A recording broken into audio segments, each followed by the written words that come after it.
How many treatment providers are here today? How many lives have we touched during our careers? It boggles the mind, really.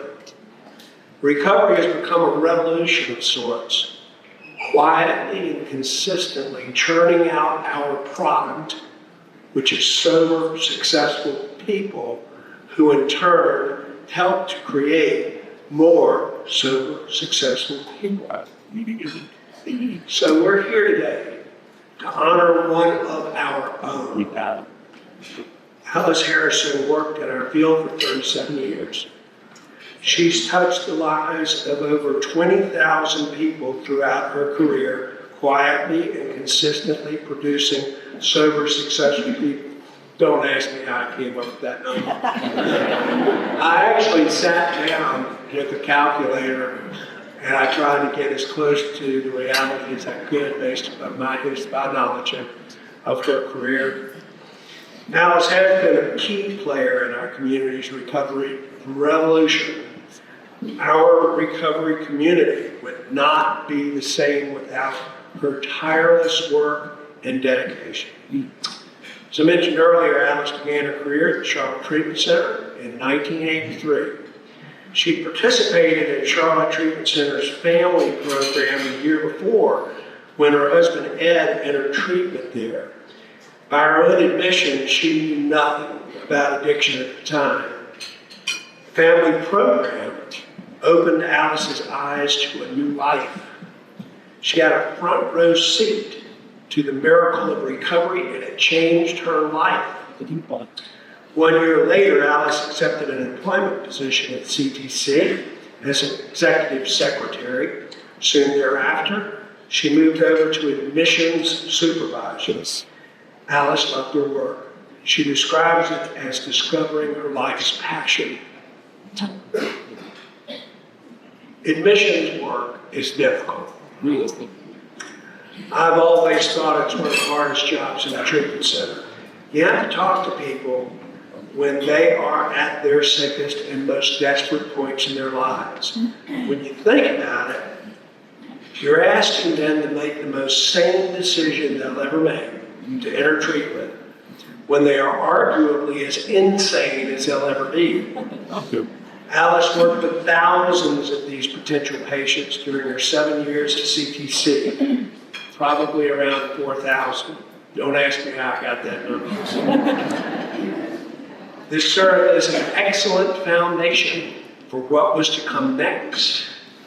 In 1989, a member of Hope Haven's board of directors contacted Alice about a job opening at Hope Haven.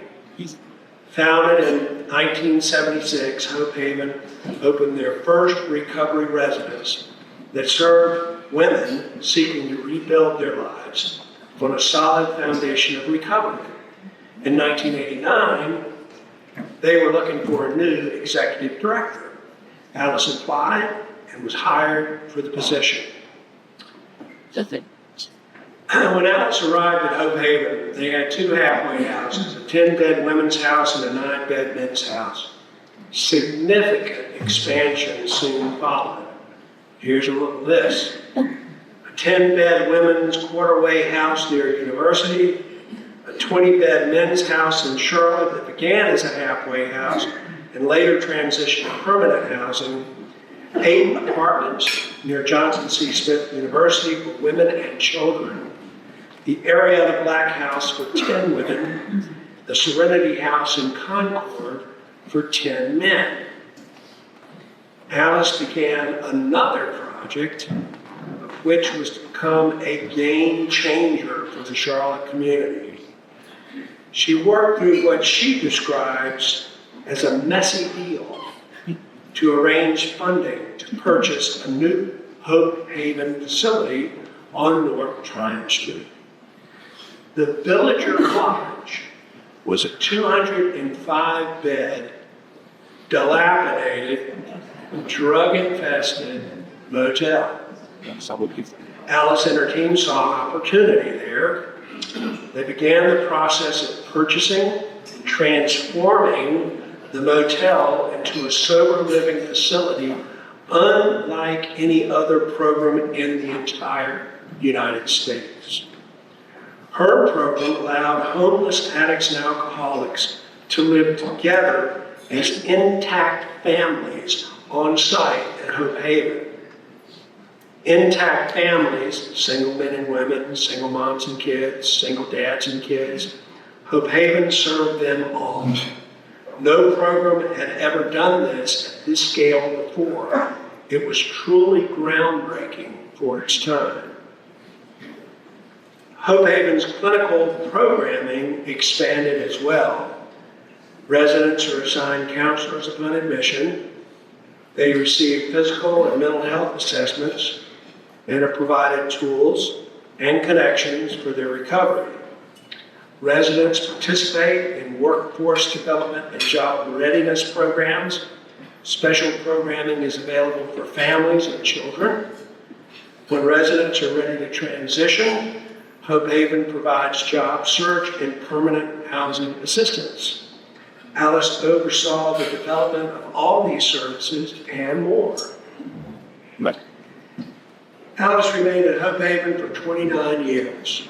During this time, what began as a halfway house for 5 women blossomed into a sprawling, multi-state, nonprofit organization with 52 employees, annually serving hundreds of individuals and families. It's difficult to quantify just how many people Alice has helped find recovery. I mentioned the 20,000 number earlier. In reality, it really is probably much, much higher than that. The spirit behind the Wallace Godfrey Award is to recognize those individuals who have contributed to creating opportunities to bring about meaningful change in people's lives. Courage to change, as I mentioned before, was always Wallace's favorite part of the Serenity career. As the old saying goes, if you keep doing what you've always done, you're going to keep getting what you've always got. People need a new roadmap, a new way of living life. Alice has always been a huge proponent of 12-step recovery. She's seen the power of the program in both her personal and professional lives. Right. The changes she has witnessed in her career are palpable. People do recover. And Alice Harrison has contributed to these miraculous transformations as much as anyone in our community, as much as anyone I have ever met in my career. Adam. It is my pleasure What? to present to Alice this year's Wallace Godfrey Courage to Change Award.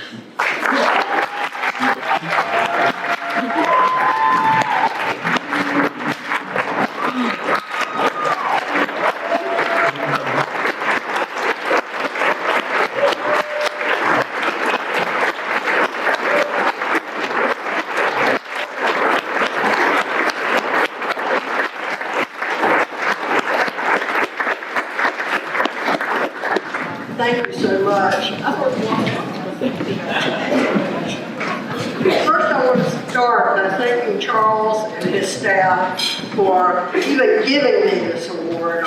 He will tell you when he called to tell me that I had received it, I was speechless. And anyone that knows me knows I am rarely gone off, with the wind somewhere. So it's meant so much to me to know that people still do remember those things, and it's such an honor. I also want to introduce and thank my family that are here at the table with me. I have my son Jeff, my son Brad, my daughter Ashley, my granddaughter Alexis, her intended Sean, and our friend Chris. And last but certainly not least, Kirsten, who has 3 little ones. They came from a lot of different places. Brad was hosting a dinner somewhere in the Midwest for 60 sheriffs and police captains or chiefs. And he had to get someone to pay the bill for it so he could fly here. He had my luncheon. So I am just so thrilled to have them here and have each of you here. And I hope you can hear me okay back in the back. I appreciate your being here just as much. I want to acknowledge the staff of Hope Haven. And they are over here for the most part, as well as the board. And there's so many people that I started with at Hope Haven that are still there, or who has come back, or who went through treatment and came back and worked there. And we did accomplish a lot, but I can assure you that I was part of a team, and I've always told people that it takes a team to build what we built. And I am so thankful for each and every one of them. We had a wonderful board, and I love our board. I'm so glad to see them as well. And I appreciate all the things they do to help me get further as well. I want to thank Judy Ransom, first of all, because I wouldn't be at Hope Haven if it hadn't been for Judy Ransom.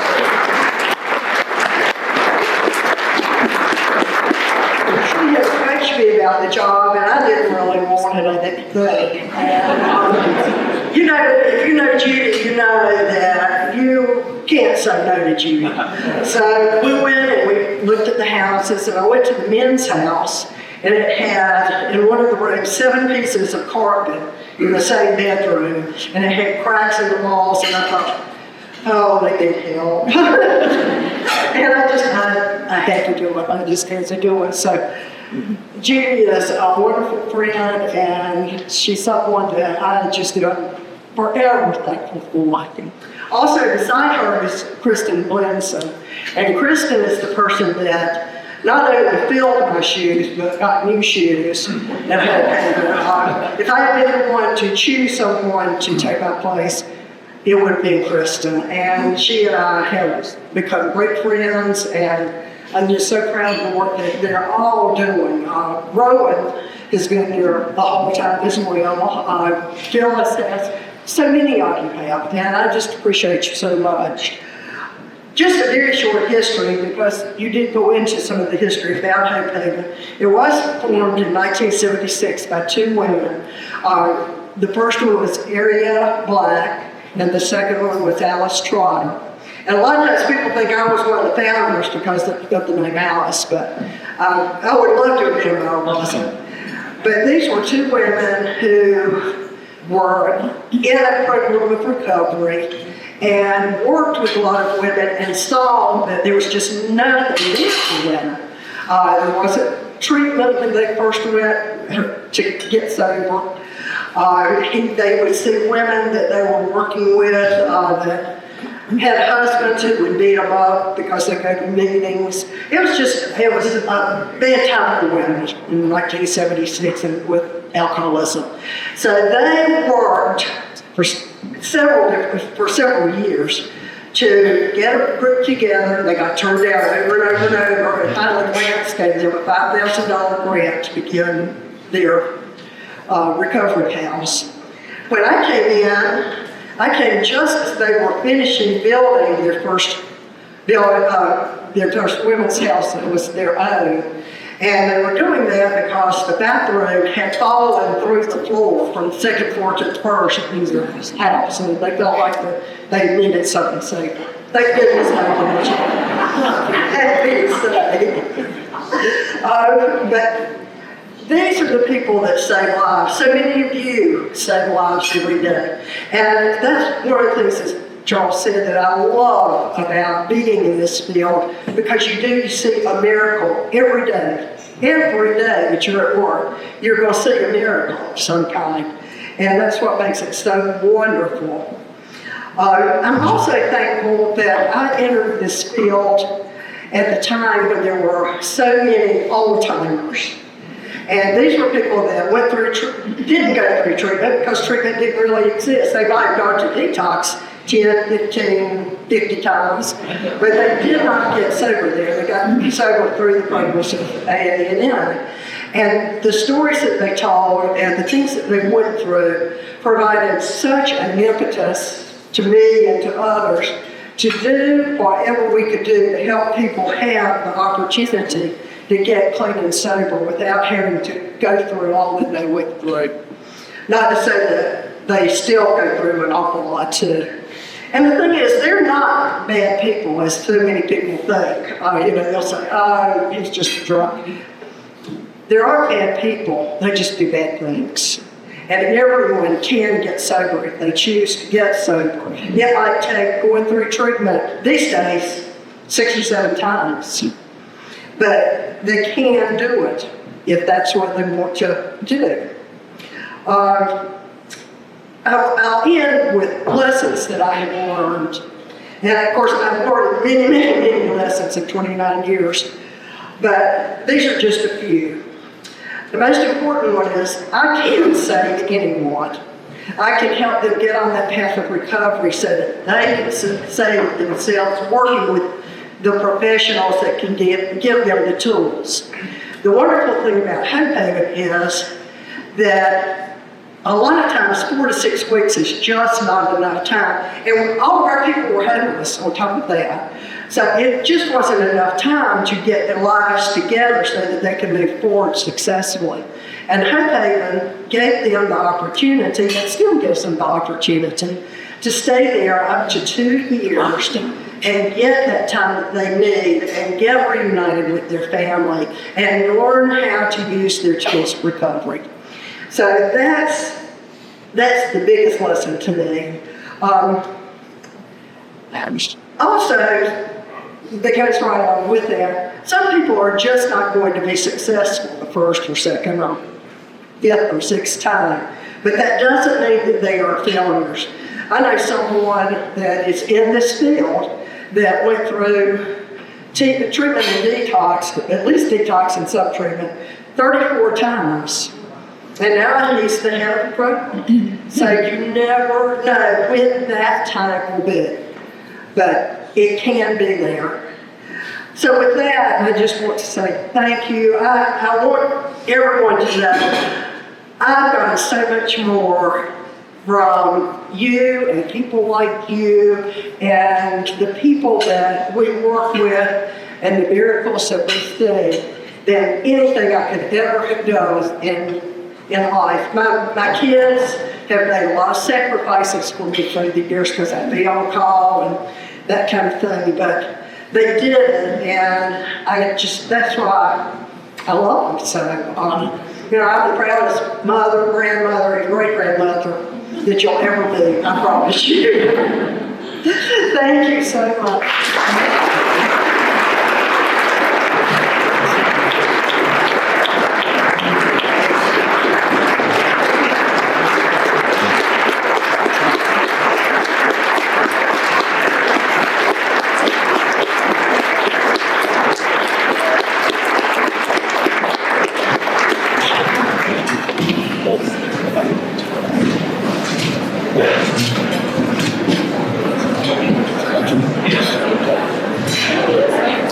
Thank you so much, Alice, for those kind words. I'm sure everybody appreciates it. I certainly do. Okay, well, once again, I want to thank everybody for coming out. I had a couple of folks come up to me before we started and said that they had never seen Dilworth Center and wanted to come by for a visit. And I said, hey, come on, so one thing turned into another. We're going to be doing a bunch of visiting and tours this afternoon at Dilworth. If you've never been over to the center and a visitor perhaps from out of town, don't get as many chances to be over here, come on over and see us. We'll be glad to host the tours this afternoon up until around probably 4:30 or 5 o'clock. And you're always welcome. If you are a visitor and can't make it this time, if you have other plans, hey, just anytime you're in town, come by and see us.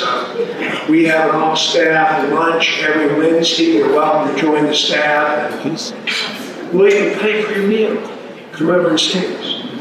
All right, on behalf of our staff at Dilworth Center, many of whom work very hard for this for this organized event today. Particularly, I'll start calling out names, and I'm going to leave somebody out. But the person who was primarily responsible for it, Margaret Larea, she's back there.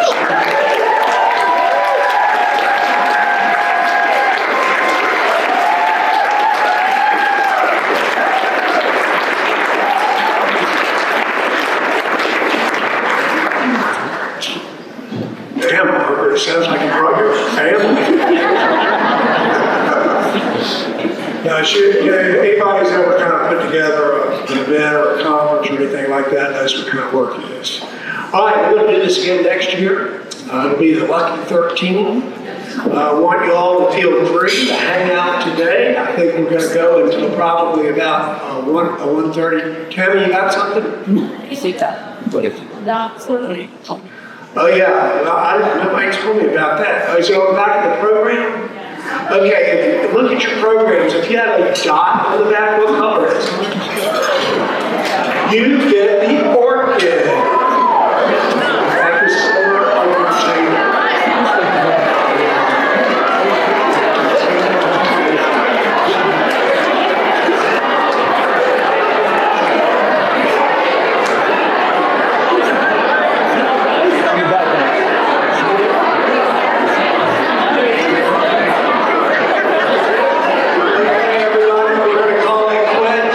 See you next year. Thank you.